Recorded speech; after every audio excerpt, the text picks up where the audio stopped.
É um prazer dar início à nossa sessão científica hoje com o nosso convidado, o Dr. Rubens Alves. Então, ele tem mestrado em Virologia, Biotecnologia e Biologia Molecular, que foram as bases para o desenvolvimento de trabalho que ele atua em vacinas, principalmente contra vírus da dengue. No doutorado, ele desenvolveu modelos experimentais de vacina, principalmente também contra dengue e zika, e onde ele passou também um tempo no La Jolla, nos Estados Unidos, estudando células T no contexto de imunidade cruzada entre zika e dengue. No pós-doutorado, ele então se dedicou a estudar um pouco mais de coronavírus e arbovírus, e atualmente está envolvido em pesquisas sobre as variantes do SARS-CoV-2, também em modelos experimentais. No laboratório, ele tem feito monitoramento genômico e inovação também em vacinas, e atualmente ele lidera projetos envolvidos no desenvolvimento de vacinas, empregando tecnologia de RNA mensageiro autoamplificado para o desenvolvimento de vacinas com amplo espectro contra diferentes vírus, principalmente influenza. Então, ele atualmente está no Instituto Pasteur de São Paulo, recém-chegado, e atuando no monitoramento genômico em águas residuais. Então, muito obrigada, Rubens, por ter aceito o nosso convite.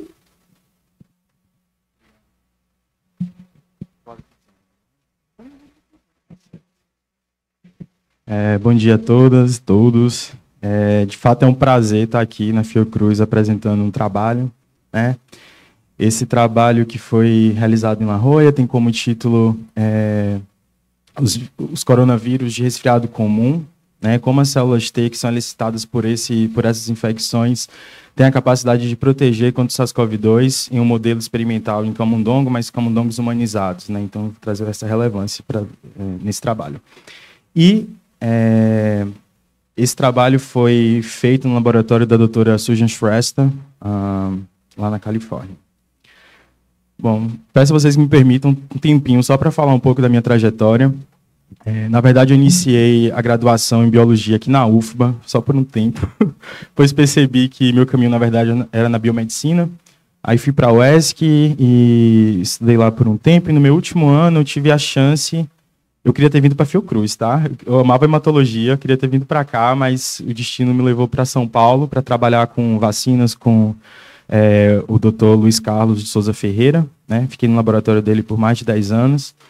E, como já foi falado, né, no meu mestrado, no meu doutorado, eu me dediquei ao desenvolvimento de vacinas em diferentes plataformas, principalmente contra a dengue.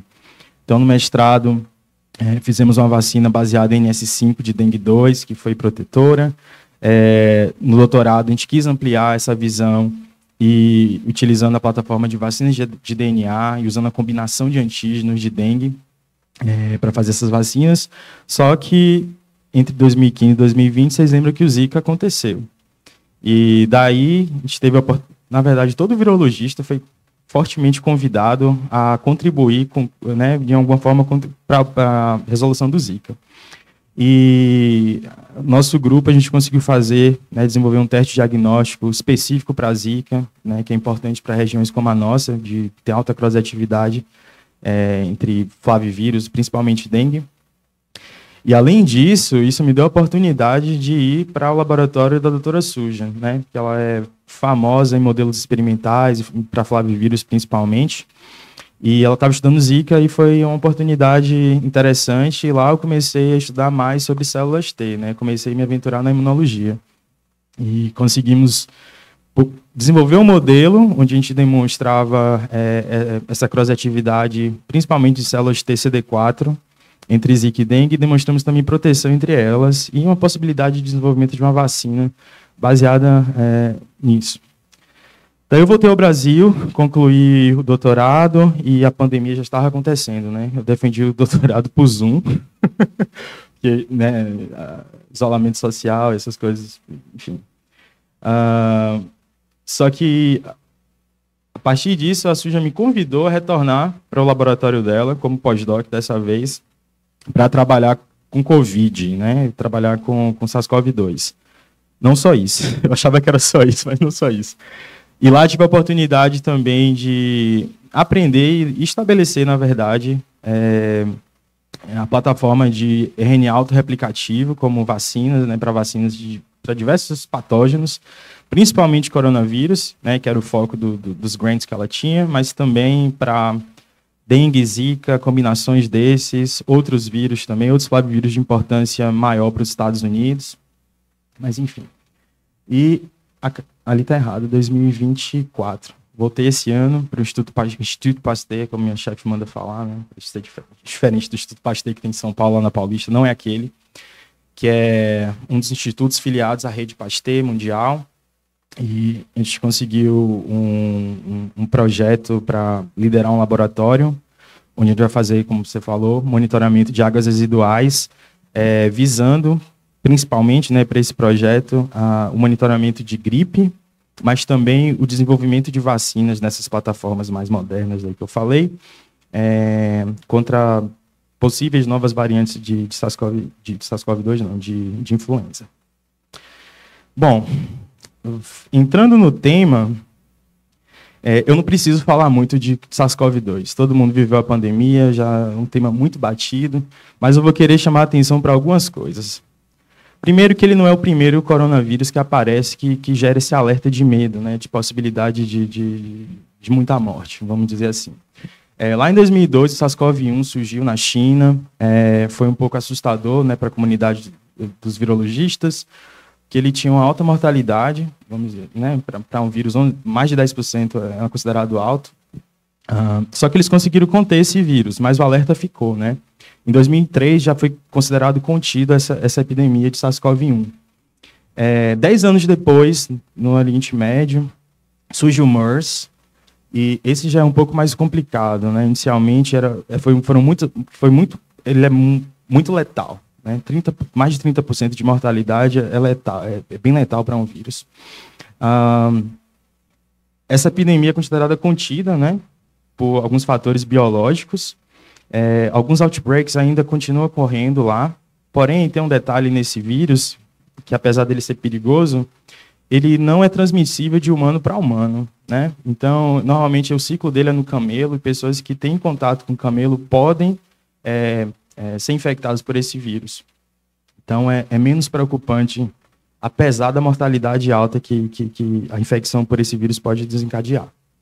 Agora, um outro detalhe existem outros coronavírus que causam resfriado comum, certo?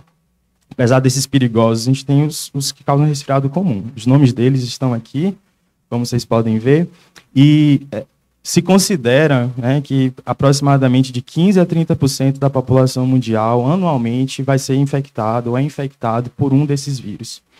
Normalmente, a infecção é no trato respiratório na parte superior, né, e uma infecção realmente bem autolimitada. Pouco se fala de casos mais graves que podem acometer, mas é bem raro. E estima-se que 90% dos adultos já foram infectados por pelo menos um desses vírus durante sua vida. E aqui alguns dados, principalmente dos Estados Unidos, porque os dados em nível mundial é bem escasso, tá? Até os papers que eu estou trazendo esses dados aqui, as margens são muito grandes, entre 25% e 90%, sabe? Então, isso demonstra, né, como, até pelo esforço que a gente fez de buscar literatura na época, a literatura é bem escassa em relação a esses vírus, porque eles não causam muita coisa, né? Mas eu vou trazer um ponto no final, que seria importante também ter mais estudos aprofundados de epidemiologia desses vírus. Bom, as infecções normalmente acontecem no inverno e na primavera, no fall. O outono, nossa, desculpa. Porque é mais frio, né? Normalmente acontece nas fases mais frias do ano. E normalmente as crianças são as mais suscetíveis a essas infecções. E, como sabido também, né, para o SARS-CoV-2, a proteção dele é bem curta, né? Short lasting protection. E as reinfecções são comuns, do mesmo jeito que a gente viu com o SARS-CoV-2 e as suas variantes. Bom, então, sabendo que a maioria das pessoas já teve contato com coronavírus na vida, e com esse outro detalhe que eu quero trazer para vocês, que eles são bem parecidos, né? Tanto na estrutura genômica deles, são bem parecidos, a estrutura de um coronavírus. Mas quando a gente olha com mais detalhes, por exemplo, para a identidade né, entre os genomas, é um percentual de identidade muito alta. Isso, né, só por isso já gera aquela questão: será que existe uma cross-reatividade entre esses vírus em algum nível de imunidade, seja ele humoral, seja ele celular? E apesar de ser uma pergunta muito simples, tem esse contexto de ausência de dados, né, em referência a essas infecções por esses coronavírus de resfriado comum, gera esse tipo de pergunta muito difícil de ser respondida em humanos. Tá? Não se preocupem com isso, era só uma imagem elusiva aqui. Bom, mas desde o início da pandemia essa questão era tão importante, apesar, né, é simples, uma questão simples, mas era tão importante, e a gente só conseguia ter evidências, vou dizer assim, indiretas, de que de fato existia uma cross-atividade entre esses vírus. Né? Trago aqui alguns papers, alguns highlightings, mostrando que existe sim pré-existia, na verdade, uma memória de células T em pessoas que não haviam sido infectadas ainda por SARS-CoV-2, mas que eram reativas, né, contra o SARS-CoV-2, da onde vem essa cross-atividade? Provavelmente dessas infecções passadas com esses vírus de resfriado comum, de coronavírus de resfriado comum.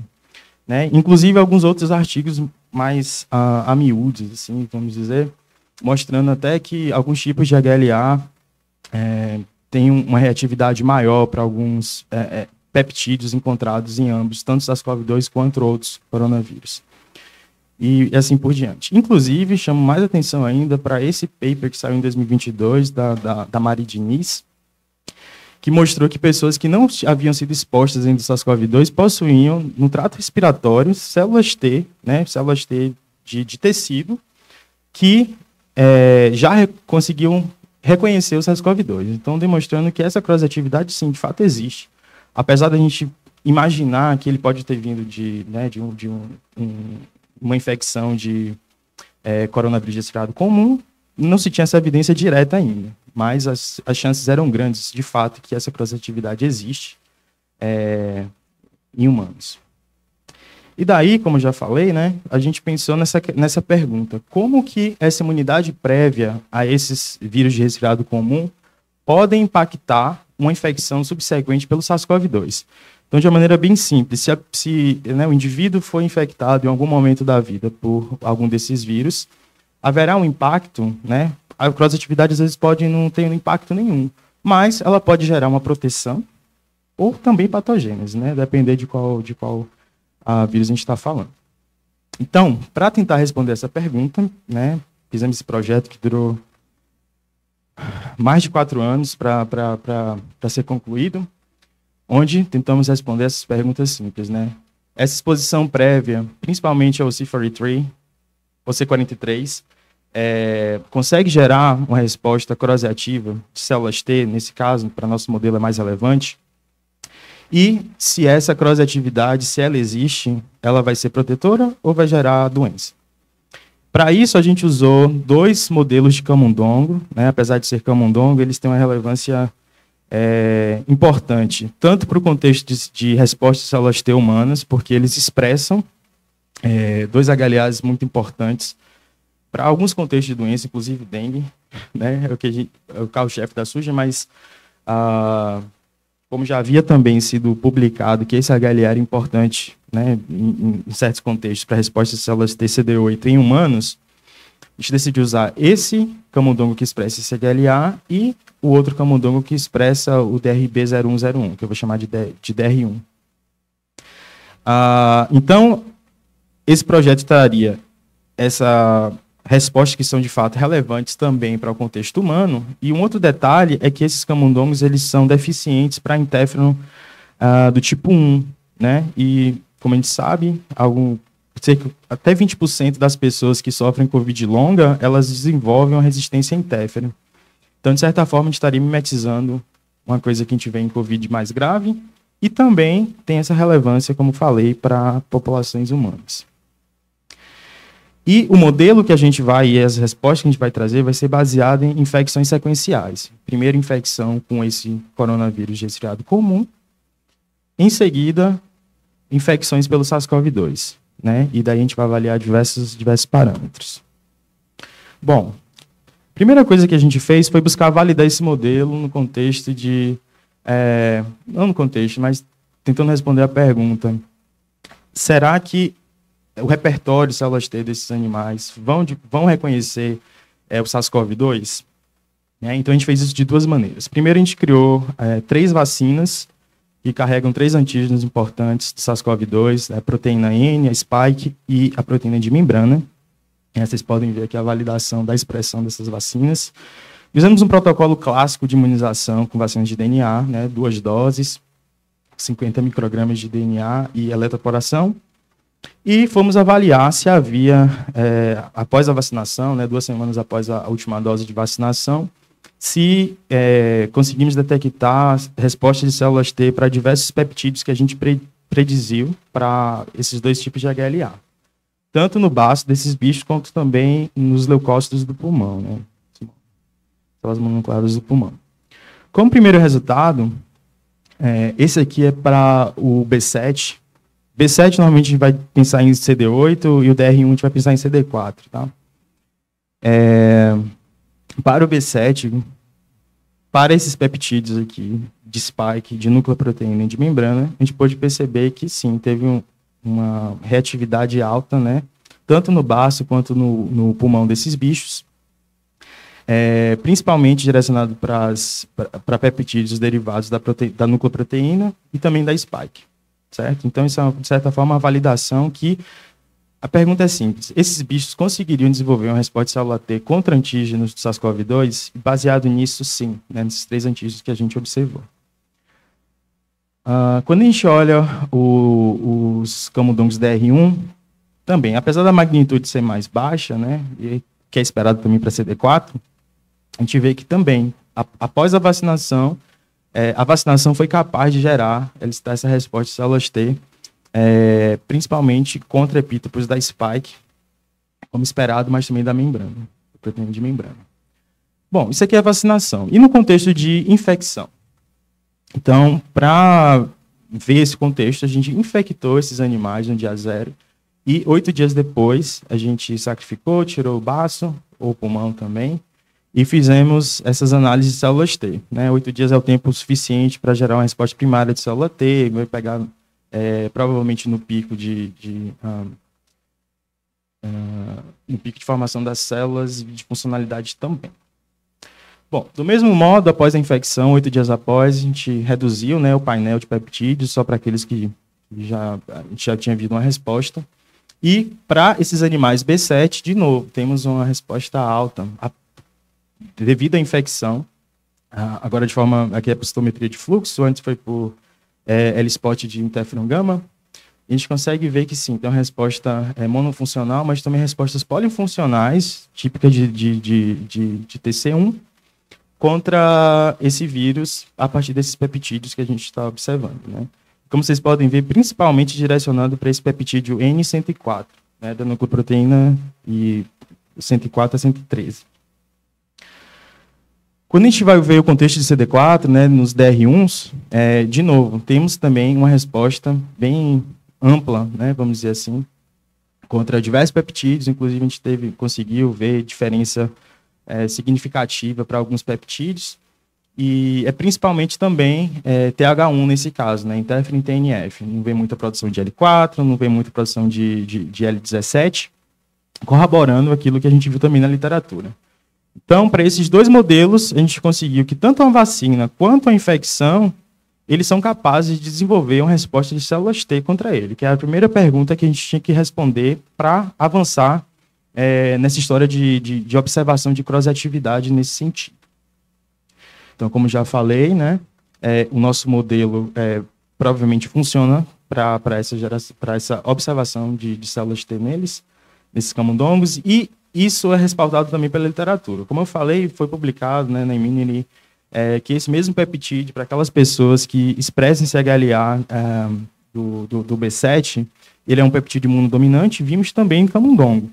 E, da mesma forma, para os camundongos aqui DR1, alguns peptídeos que já haviam sido descritos até aquele momento, a gente também conseguiu ver no camundongo.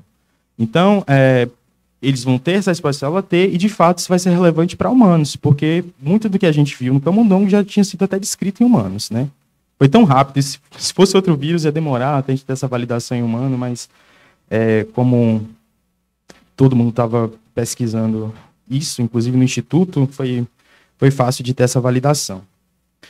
Bom, e agora o contexto de cross-atividade? Se a gente coloca esse vírus de resfriado comum antes, será que vai ter alguma alteração nessa resposta de células T?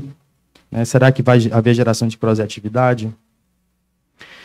Então, para responder isso, a primeira coisa que a gente fez foi infectar os bichos com esse vírus de resfriado comum, o C43, e verificar a resposta de células T, em alguns time points aqui, contra peptídeos de SARS-CoV-2. Então, infecção por um vírus e ver se ele responde contra peptídeos de o outro vírus, que no caso é do SARS-CoV-2. Bom, após a infecção do B7 com o C43, no dia 8, tanto no baço quanto no pulmão desses bichos, a gente observa que sim, a infecção por esse outro vírus foi capaz de gerar uma resposta específica, cross-reativa, contra o SARS-CoV-2, de novo, baseado naquele peptídeo que já havia sido descrito, na nucleoproteína. A gente vê que fica tudo baixo aqui, mas na nucleoproteína a gente tem essa resposta alta, baseada no L-spot de interferon gama.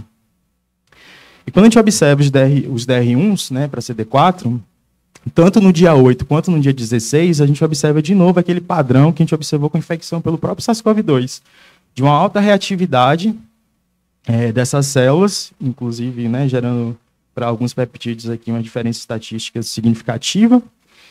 E, de novo, esses peptídeos aqui eles já haviam sido descritos como funcionais para o SARS-CoV-2, E daí a gente precisou fazer essa pesquisa, porque antes a gente estava baseando apenas em spike, nucleoproteína e membrana. Nesse caso, a gente buscou praticamente em todo o proteoma do vírus, a gente buscou peptídeos que haviam sido publicados e descritos como funcionais para esse HLA. Bom, daí, isso foi células T, mas essa cross-atividade também pode ser devido a anticorpos. O que a gente fez foi mais um DR1, o CCD4, tem uma relevância maior para esse desenvolvimento e maturação de células B e afinidade, toda aquela coisa que a gente sabe em relação a células B e CD4. Então, a gente fez a infecção no dia 0 com esse vírus de resfriado comum e durante diversos time points, até 100 dias depois da infecção, a gente sangrou esses animais e foi checar se havia anticorpos cross-reativos, por ELISA. A gente fez para outras proteínas também, mas eu quero trazer só para a spike, que é mais a proteína mais de superfície, mais que a gente vê que a resposta tumoral é importante. Bom, há ressalvas disso. A nucleoproteína também é importante, mas, enfim. Como a gente pode ver aqui em rosa, é SARS-CoV-2, em branco e preto, aqui a coluna preta é o OC43. A gente consegue ver que após 14 dias tem um aumento do título de anticorpos contra a spike do vírus de resfriado comum, mas não do SARS-CoV-2. E essa tendência permanece até os 100 dias que a gente observou. Isso demonstra que, apesar de ter a geração desses anticorpos contra o vírus de resfriado comum, não tem anticorpos no nosso modelo gerados contra o SARS-CoV-2. Então, demonstrando que essa cross-reatividade que a gente observou pode ser, de fato, estritamente relacionada a células T e não a anticorpos, pelo menos nesse modelo. Bom, então, com isso, a gente tira algumas conclusões, que, de fato, essa infecção prévia com esse vírus de resfriado comum no nosso modelo gerou tanto células CD8, cujo peptídeo aqui ele é bem parecido, esse N104 é bem parecido, muda só um aminoácido na ponta, então não vai ter tanta relevância para disparear essa cross-reatividade. E como havia sido descrito, e as células TCD4 que a gente observou tem esse fenótipo de TH1, como descrito na literatura. E ambas são cross-reativas contra o SARS-CoV-2 e não tem esse envolvimento de anticorpos. Com toda essa validação, agora a gente consegue responder a pergunta: será que essa imunidade prévia vai ter algum impacto de proteção à patogênese? Visto que a cross-reatividade existe. Mas o que ele vai fazer? Bom, para isso, a gente... vou apresentar só a parte... no paper está mais descrito, tem mais outros experimentos. Vou mostrar só as partes mais interessantes para CD8 e CD4. Para a parte de CD8, o que a gente viu foi que, quando a gente faz a infecção e a gente faz o desafio 60 dias depois, o tempo que já é suficiente para gerar memória, nesse caso de célula 8, de células TCD8, 3 dias após, a gente faz o desafio aqui, e 3 dias depois a gente vai observar alguns parâmetros, inclusive a resposta de células T. Vou chamar a atenção para esse time point de 3 dias após, né? A infecção vai ocorrer aqui, no dia 0. Para se ter uma resposta primária de células T, seria necessário 5 a 8 dias. 3 dias, se a gente vê algum tipo de resposta, é por causa ou de uma vacina, ou, nesse caso, da infecção prévia, né? Então, se a gente pegar em outro time point, tudo vai estar alto, mas não é o que a gente quer. A gente quer ver o que foi gerado a partir da memória existente nesse animal, né? Então, vamos lá. Bom, quando a gente vai olhar a carga viral, nesse dia 3, desses camundongos que foram ou não infectados previamente com o OC43, a gente observa que os animais naivos ele tem a tendência de ter uma carga viral muito mais alta no pulmão. Isso aqui é o pulmão do animal feito por RNA. A carga viral baseada em RNA. Então, já aqui a gente observa um efeito protetor, né, pela infecção do C43. Quando a gente olha o pulmão desses bichos, aqui não vai dar para ver muito bem, a gente também marcou a nucleoproteína, né, no pulmão desses animais. E isso também está medido, eu devia ter colocado o gráfico que a gente mede a quantidade, mas os animais naivos, eles têm mais nucleoproteína, de novo demonstrando que tem mais infecção acontecendo nesses animais em relação àqueles que foram previamente infectados com o vírus resfriado comum, coronavírus resfriado comum. Uma coisa é a proteção em relação à carga viral e outra coisa é a doença, né? A doença, por ser um modelo de camundongo, não é que nem um hamster que fica muito doente. A gente teve que, de fato, observar a patologia, histopatologia em alguns tecidos, inclusive o pulmão, né? E daí a gente conseguiu ter alguns parâmetros aqui que o patologista entregou para a gente, alguns scores em relação a alguns parâmetros e, pelo menos aqui para esses debris dentro dos brônquios, mas também a foto a gente consegue já, né, não precisa nem ter um olho tão treinado para ver que é bem diferente o animal naive infectado e o animal que foi previamente infectado pelo outro vírus. Bom, isso é de relevante para esse modelo, né, de B7. E isso foi acompanhado também de uma resposta de células TCD8, de novo. Uma resposta polifuncional de caráter TC1, que provavelmente é o que está ajudando na proteção desses animais. A gente fez outros experimentos também, a gente fez uma vacina de peptídeo, usando aquele único peptídeo, a gente também viu proteção, né, de novo, proteção cruzada nesse caso. E o que foi interessante é que, de fato, um peptídeo só foi capaz de gerar essa proteção também. Mas, enfim, não coloquei aqui na apresentação, mas tem no artigo, tá? Se alguém tiver interesse, curiosidade de saber o protocolo, as coisas, está tudo bem descrito lá. Bom, agora, isso foi para, né, via de CD8, né? Pensando em CD4, será que a gente tem esse mesmo tipo de efeito? E aí, usando o outro modelo, né, que eu já falei, a gente mudou um pouco o protocolo, a gente tentou, na verdade, vários time points, né? Alguns funcionaram e outros mais longos não. Tem alguma relevância a isso, mas o que a gente demonstrou foi que quando esses camundongos, né, são, de novo aqui, infectados com esse vírus de resfriado comum, e agora no dia 16, em vez do dia 60, como foi previamente, quando eles são desafiados, no dia 3, de novo, fomos ver, de novo, carga viral, patogênese e resposta de células T. Bom, o primeiro resultado que a gente teve foi baseado em carga viral, e aqui eu devia ter colocado no outro também, a quantificação de proteína N no pulmão.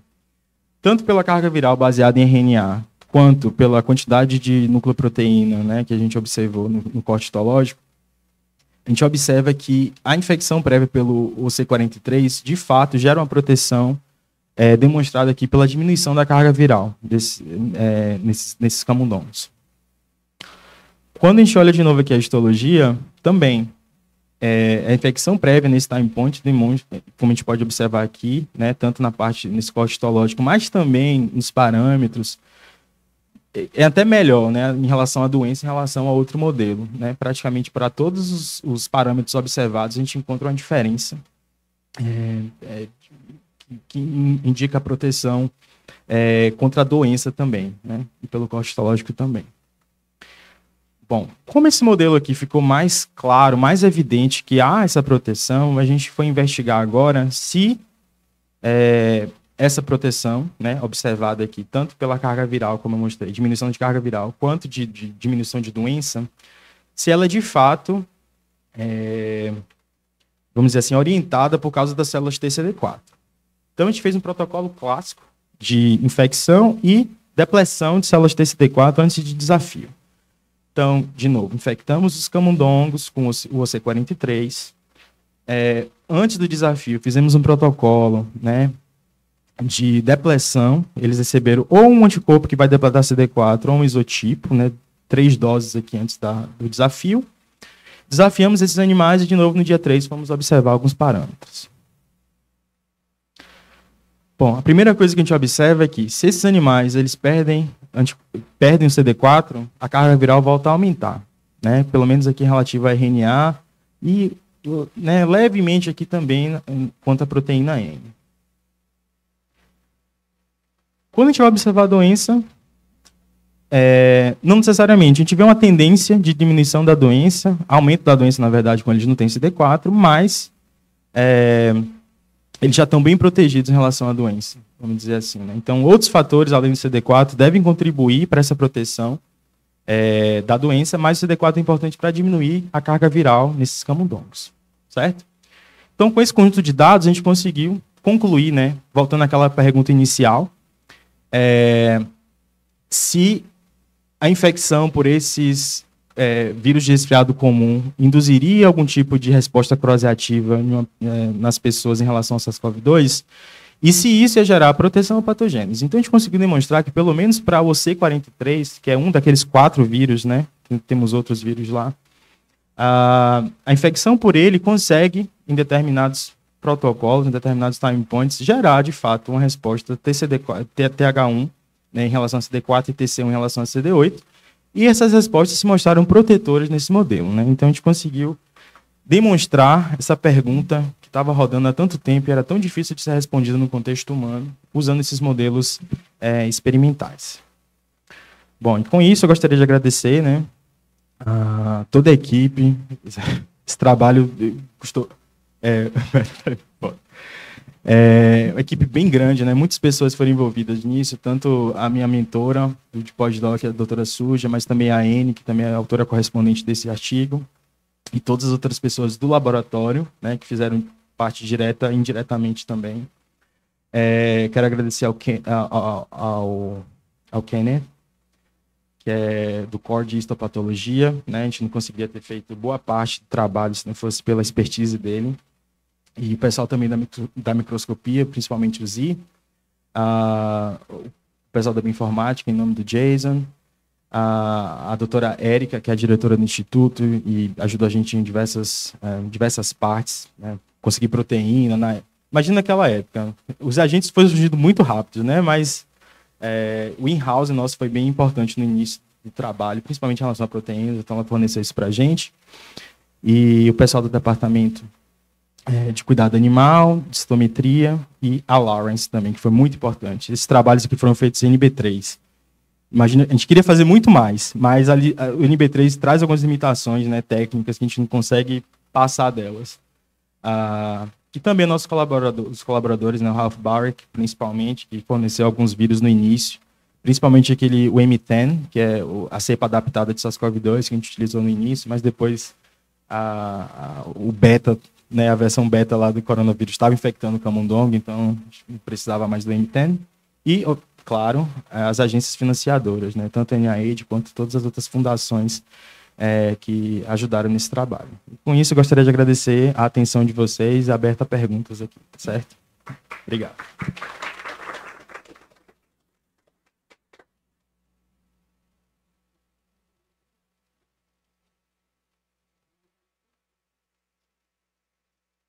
Oi, me escutam?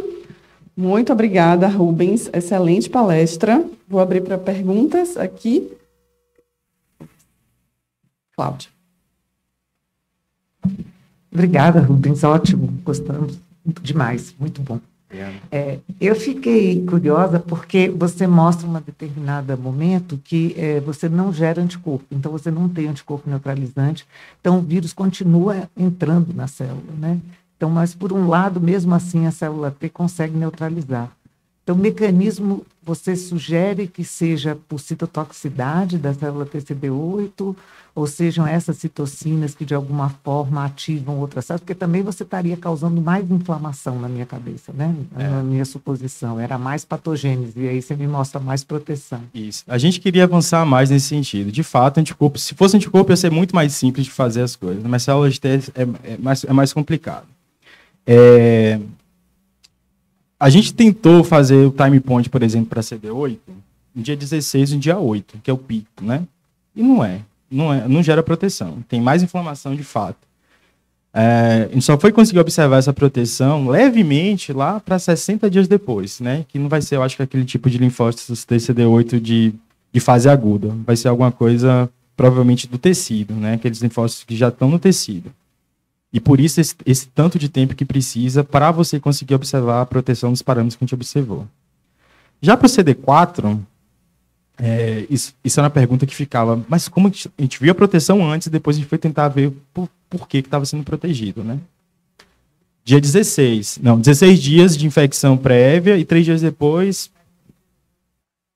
do SARS-CoV-2. 3 dias depois da infecção.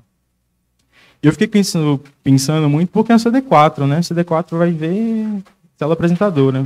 Só que, na infecção, por esse tipo de vírus, células epiteliais também vão apresentar peptídeos dele pelo ômega 6 de classe 2. Então, provavelmente, esse mecanismo de proteção de CD4 é de direto mesmo, né? Talvez por citotoxicidade, mas CD4 não é tão citotóxico quanto CD8. Provavelmente por outras citocinas. Mas, de novo, a gente não conseguiu avançar tanto nisso pelas limitações de NB3. Né? Então, os experimentos que a gente pensava em fazer, a gente era, não tem como fazer experimento, Isso rodou bastante, tá? Até a gente conseguir convencer. É que tem outros experimentos lá também, né? No artigo. Mas, voltando à pergunta, eu imagino que a proteção seja, de fato, células T, de alguma forma. Ou citotoxicidade, mas um tipo especial de célula T, não a célula, né, TCD8 de fase aguda. E o CD4... Nesse período, pode ser também por citocinas. Não mostrei aqui, mas no dia 30 essa proteção de CD4 já acaba. Então, ela é bem transiente. Então, pode ser até aquela história de imunidade treinada, de certa forma, né? Porque é bem curto o período de proteção. Dia 8 você vê proteção, dia 16 é a melhor fase de proteção. 30 dias depois, tanto a resposta de células T de CD4 já acabou, quanto você não observa proteção nenhuma, é como se ele fosse naive. Tá? Volta a subir a quantidade, o número de vírus, digamos assim. Isso. Você não vê a redução, 30 dias depois, fica igual. Obrigado. Claro. Bom, parabéns, Rubens, muito bom o trabalho. Eu tenho algumas perguntas, vou tentar reduzir aqui. Primeiro, se vocês testaram qual é a prevalência desse HLA, se vocês chegaram a testar para outros modelos de camundongo humanizados. Outra pergunta é sobre peptídeos em outros coronavírus. Esse peptídeo, ele é compartilhado por outros coronavírus para pensar numa vacina coronavírus. E outra, ficou curiosa em relação àquela depressão. Já CD4 é pouca resposta, mas acho que eu discuti um pouco aí com o Cláudio. Por que então não teve grande avanço na infecção, mesmo tendo depletado CD4 e sabendo que não tem anticorpo? Vocês imaginam que é só CD8 ou por acaso a estratégia de usar neutralização por anticorpo, por anti-CD4 não foi suficiente para depletar tudo, talvez, né? Tá, vamos por partes. Eu já esqueci a primeira pergunta, peraí. Tá. A prevalência de HLA. Bom, ambos HLAs são bem representados, a depender da população, né? Então, esses números aí variam, assim, né? Você não tem um valor preciso. Mas eles são bem representados em algumas populações, né? A gente fez baseado mais na América. Teria outros também, né? Tipo, que a gente poderia usar, mas a gente não tinha um camundongo. Aí tem essas duas coisas, né? Tipo, você ter o seu reagente ali, no caso, que seria o camundongo, Principalmente isso, na verdade. Mas eles são bem representados, assim, né? Tipo, isso é bem discutido nos outros papers nossos lá, para dengue, para zika, que são bem representados. Aí, indo para a parte de... Bem representados é vago, mas 0,1%, 1% já é muito, né? Dentro dos milhares de HLAs que pode existir. Então, eu falo que é bem representado dentro desse contexto. Quanto aos peptídeos, para CD8 foi muito mais claro, porque era um peptídeo só que era imunodominante para aquele HLA, correto? E como eu mostrei ali, ele tem a diferença de um aminoácido entre o C43 e ele, do SARS-CoV-2. E mesmo assim foi funcional na vacina. Bom, a gente até fez um protótipo de vacina de peptídeo que funcionou, né? Então poderia ser utilizado. Mas isso é só um peptídeo para aquele HLA. Quando você aumenta isso para uma variedade maior de HLAs, eu fiz isso também. Foi um dos meus projetos de vacina. Foi fazer essa vacina multieptópica, polieptópico, né, vacina de polieptópico, dentro da plataforma. Ela teria a chance de funcionar, tá? Aí eu abro para um outro projeto que eu fiz antes do meu pós-doc aqui, antes de ir para os Estados Unidos. Eu fiz uma vacina também para a população brasileira de polieptópico, mas ela precisa ser adjuvantada muito bem, tem que ter um adjuvante muito forte. Senão o polieptópico por si só ele é muito pouco imunogênico, né? Então a vacina lá nos Estados Unidos não funcionou, provavelmente por causa da ausência desse adjuvante, mas é possível. Tá? É possível, logo a gente vai publicar os dados que a gente fez aqui. Então é possível ter proteção nesse sentido sim, pensar nesse tipo de vacina.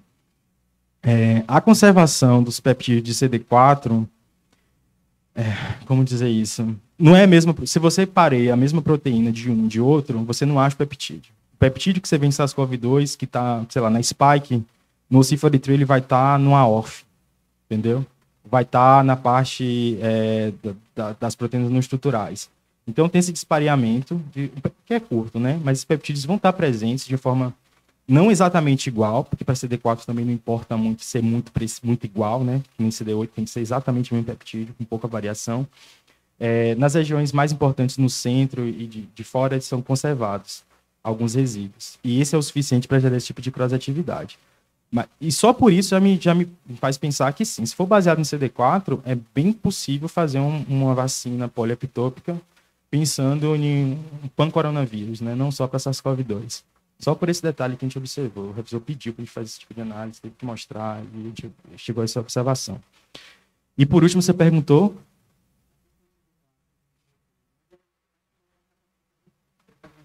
Pode conversar depois também. A gente tem uma discussão toda lá também no paper mais claro. Mais alguma pergunta? Dê uma olhada aqui no chat. Alguns parabéns aqui para você no chat do Zoom. Cláudia, tem mais uma pergunta? Claro. Não, é porque eu também fiquei curiosa, porque você mostra que tem muita reação, vamos dizer, na núcleoproteína, né? Diferentemente do spike. Não é isso? São aqueles peptídeos da núcleoproteína. Para o CD8, Para o CD8. Para o CD4, não. CD4 é all over the place, todo o proteoma. Tanto que a gente teve que fazer a abordagem para o CD4.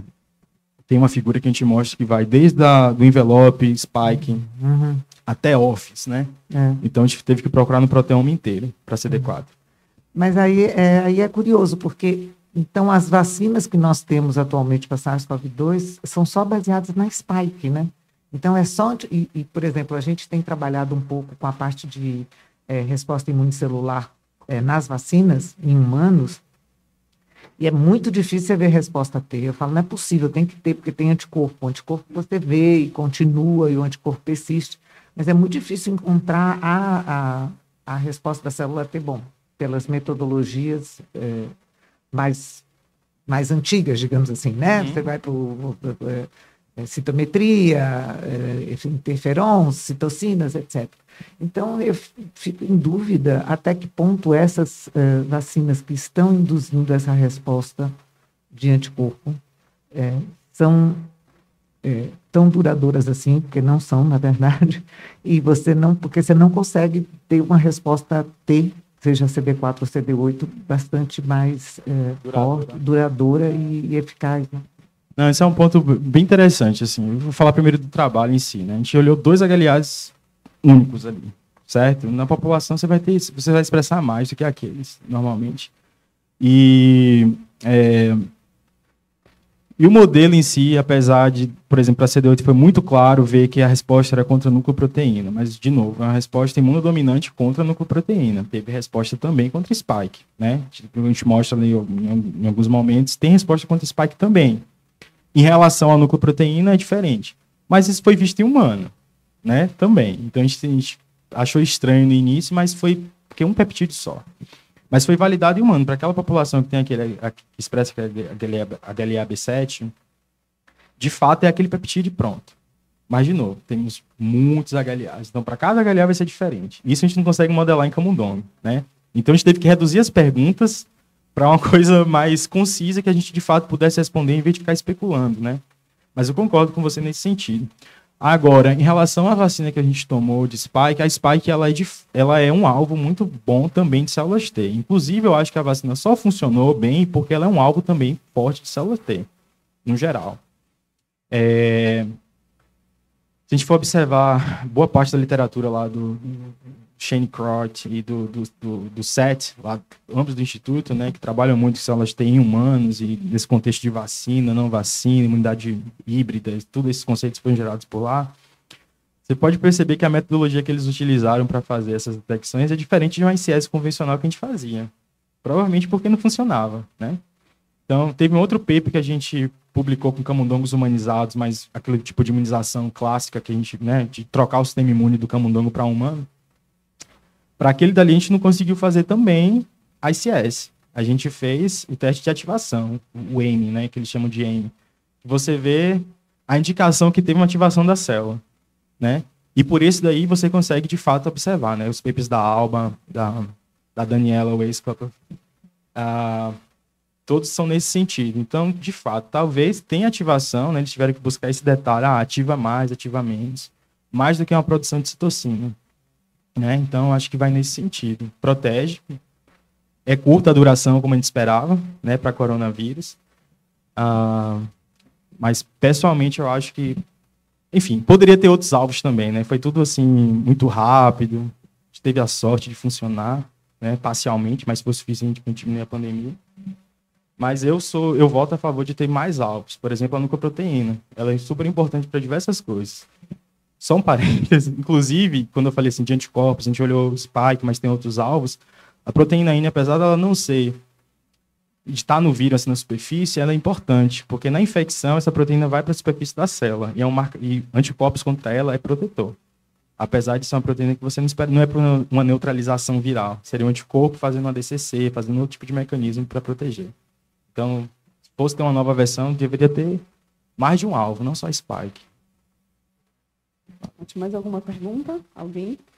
Eu vou só ver que no chat não tem mais nenhuma pergunta. Eu vou só extrapolar um pouco essa discussão para populações, porque, como você bem comentou, o modelo é reducionista, né? Você usa um vírus, um HLA, isso. E pensando em extrapolar isso para populações que estão expostas, você mostrou aqui, são vários coronavírus que causam a gripe comum, vários HLAs. Como você vê o que a gente passou na pandemia, né, com tantos aspectos de manifestações clínicas, como você traz esse achado para o que a gente viu em termos clínicos, né, da pandemia?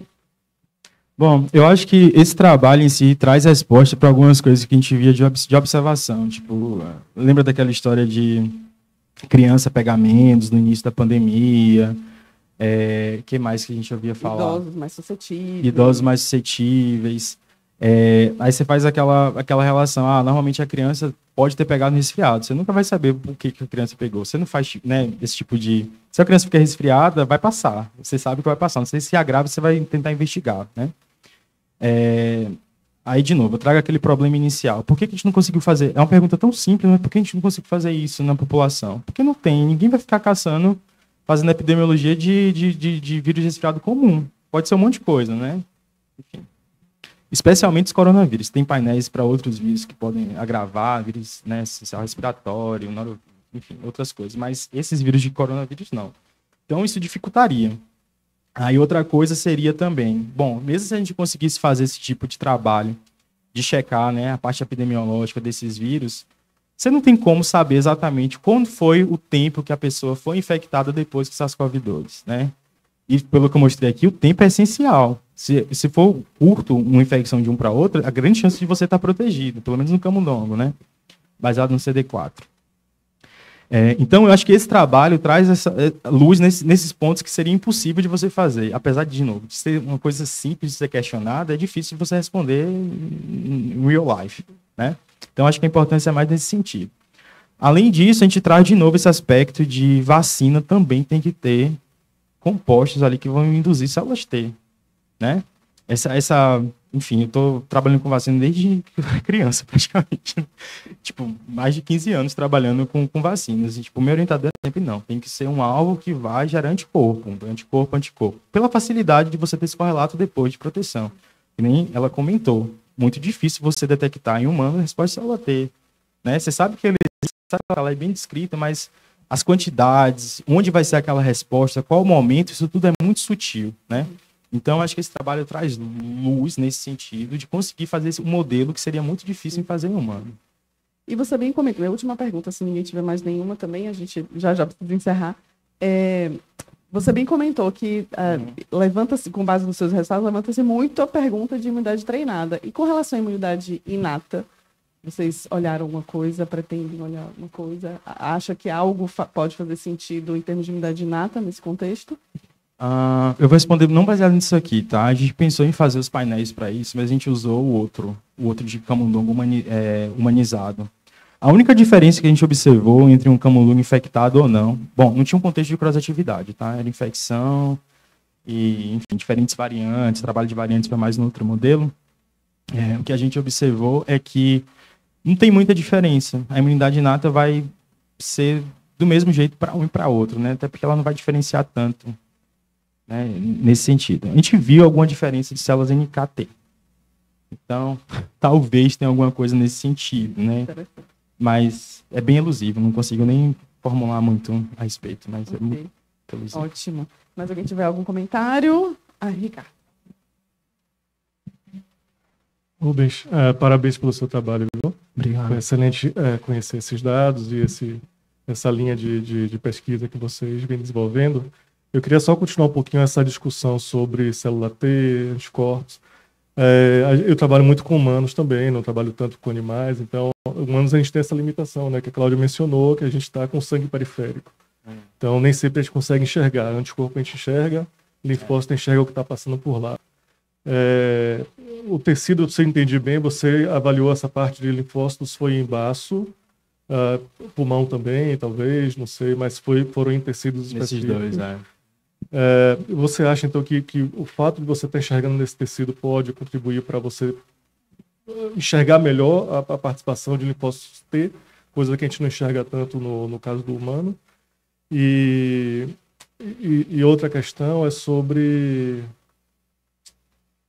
não esqueci o que eu ia falar. Eu posso responder, não? Pode responder. Bom, o que eu vejo é que sim, tipo, é relativamente novo, né, essa área de imunidade de tecido, né, ainda mais imunidade específica, né, imunidade de células T de tecido. As técnicas são bem complicadas, mas os resultados que a gente tem é bem promissor e vai nesse sentido. Bom, provavelmente a imunidade que vai ser melhor, que vai estar de fato atuando, que eles são mais rápidos, são mais efetivos, é essa parte de tecido, só que tem a dificuldade técnica, né, a gente até tentou fazer algumas coisas nesse sentido, mas a limitação do NB3 não deixava a gente avançar nisso. Então, o máximo que a gente conseguiu mostrar foi, bom, a gente perfundiu o bicho, então o que estava ali, né, no caso do que a gente viu em pulmão, era que já estava ali, não sei se residente ainda, a gente não botou esses marcadores, né, era tão limitado o tanto de célula que a gente conseguia que foi fazer L-spot. Não conseguiu nem fazer um ICS, né. Mas eu acho que sim, tipo, tem alguns outros trabalhos mostrando que, de fato, essas células são importantes, né? Inclusive as células cross-reativas, daquele trabalho da Marie Diniz, mostrando que, né, células que foram tiradas de lavado do trato respiratório superior, já tinha células cross-reativas ali residentes, né? Que teria, pelo protocolo que eles usaram, seria que ser esse tipo de célula. Então, de fato, é importante. Agora, quanto à técnica, que nem eu falei, acho que vai ser difícil, no sangue periférico, você ter a célula funcional, porque ela nesse caso, ela vai ter que funcionar no tecido, não é? no sangue você não vai ter vírus tão livre, você não tem uma viremia tão alta de SARS-CoV-2, por exemplo. Fica muito no tecido. Então, o linfócito ele tem que estar onde está tendo a infecção. Então, até por isso, a migração dos linfócitos vai estar mais lá, vai ter menos em sangue periférico, quando você estiver em trânsito, correto? Então, por isso que é um dos fatores que o pessoal lá de La Jolla estava utilizando esses marcadores de ativação. E dava uma ideia indireta que, de fato, teve aquelas modificações lá que o linfócito precisa passar, ele já sai do linfonodo e está em trânsito para outro lugar. E provavelmente vai ser para combater a infecção. Bom, mas pelas limitações claras, né? Você não vai tirar um pedaço de uma pessoa saudável, enfim, que está doente, mas você não vai fazer isso, né? Então, enfim, é por aí. O complemento, eu tenho esse problema de esquecer das coisas, mas eu lembrei, o complemento da pergunta era sobre você traz a questão da avaliação dos linfócitos, muito por citamento de fluxo também, e é muito bonito ver aqueles gráficos todos zeradinhos, de só para um peptídeo, só para uma característica ele está mais aumentado, mas mesmo assim, para citometria de fluxo e marcação intracelular são sempre escalas muito baixas, 1%, abaixo de 1%. Então, o quanto que isso impacta realmente? É claro, é muito claro, os resultados que você mostra de imunização, de infecção prévia, melhora a patologia, é muito claro. Mas o quanto essas moléculas que você investigou, interferon, TNF, o quanto que essas citocinas realmente participam dessa proteção? Você dosou elas ou você quantificou em lavado broncoalveolar, alguma coisa desse tipo, ou pensa em fazer isso? Não. A gente não fez isso, não. Bom, a gente buscou evidências, né? A gente buscou evidências depois de ver proteção. A gente não investigou proteção. Então, a gente está fazendo essa associação, né, de fato. A gente não conseguiu fazer um ensaio de citotoxicidade, por exemplo, pelas limitações que a gente tinha. Limitação de camundongo também, precisa de muito bicho para você... Enfim, tem várias... A gente foi bem... Como é que se fala? Bem explícito em criticar a gente mesmo, nesse sentido, né? Mas, enfim, tinha as limitações, os revisores aceitaram que não tinha por onde fazer. Mas eu concordo, a gente precisava... Enfim, outras doenças, se fosse dengue, a gente faria isso com a mão nas costas, né? Mas por ser SARS-CoV-2, se ele virar NB2 em algum momento, talvez esses experimentos serão feitos. Mas eu concordo com você, que falta ensaios de funcionalidade, né? Indiretamente, a gente viu que a vacina de peptídeo também induziu proteção. Então, é uma evidência mais forte que, de fato, é por esse sentido, né? Que você está especificamente imunizando para gerar um linfócito TCD8 reativo contra aquele peptídeo. E aí você viu proteção. Então, e pela depleção também, que a gente viu de, né, aumento da carga viral quando você não tem CD4, tem essa demonstração que é por eles. A parte de citocina foi mais para a gente ver qual o perfil, né? Se o perfil batia o que a gente fez na literatura, né? Se era TC1 para CD8, se era TH1, como esperado para vírus. É tudo esperado, mas às vezes você tem umas coisas bizarras, né? Em vírus. Eu achava que vírus era sempre a mesma coisa, depois de trabalhar com tantos, eu vi que cada um é um. A resposta vai ser diferente para cada um. Foi mais nesse sentido, entendeu? De levantar essas evidências. Ótimo, muito bom. Vou agradecer mais uma vez, Rubens, pela presença, pela palestra excelente. Só queria avisar que a partir da semana que segunda-feira, provavelmente, a gente disponibiliza a sua palestra no YouTube do canal da Fiocruz, tá bom? Certo. Então vai estar lá disponível semana que vem. Importante avisar também que na semana que vem a nossa sessão científica vai ser o seminário do Programa de Pesquisa Clínica e Translacional, tá bom? Então estão todos convidados também. E eu vou então passar a palavra a Ricardo para retomar aqui a continuidade do seminário do ProEP hoje, tá bom? Obrigada a todos, até semana que vem.